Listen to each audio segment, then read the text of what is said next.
गया खरी हो हमर यार मनावा तो एक बेर बात कर लगे। हो गया खरी हो हमर यार मनावा तो एक बेर बात कर लगे। हो गे सोना यारवा हो भरती पटनवा में आके मुलाकात कर लेगे। आगे सुना यारवा हो भरती पटनवा में आके मुलाकात कर लेगे। आगे चली जाइबौ छोड़ी के दुनिया विदाई अपने हाथ कर लेगे। आगे सुना यारवा हो भरती पटनवा में आके मुलाकात कर लेगे। आगे सुना यारवा हो भरती पटनवा में आके मुलाकात कर लेगे।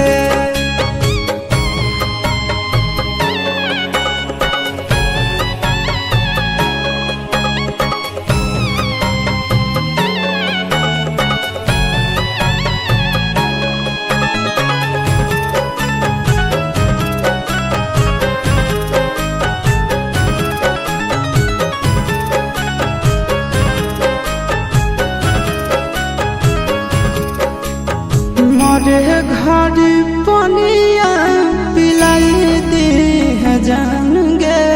कफन ओढ़ाई दी है टूटत ही जब प्राण गे। मरे घर पनिया पिलाई दी है जान गे।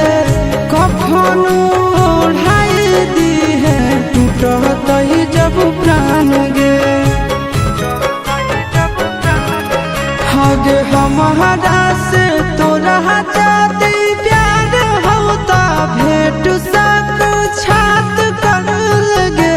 आगे सोना यारवा हो भरती पटनवा में आके मुलाकात कर लेगे।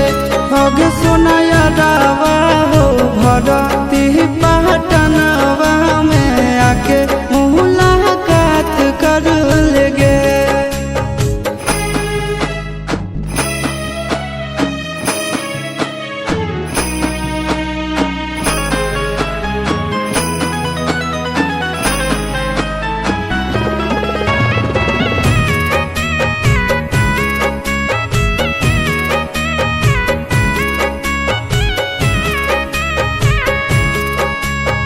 डॉक्टर जवाब दिल के बुलावा मौत के।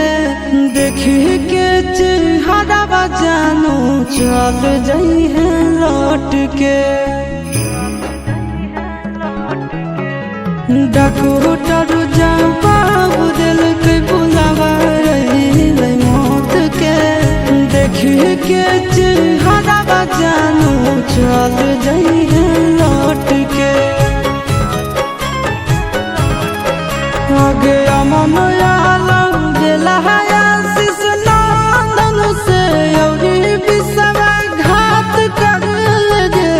आगे सोना यारवा हो भरती पटनवा में आके मुलाकात कर लेगे। आगे सोना यारवा हो भरती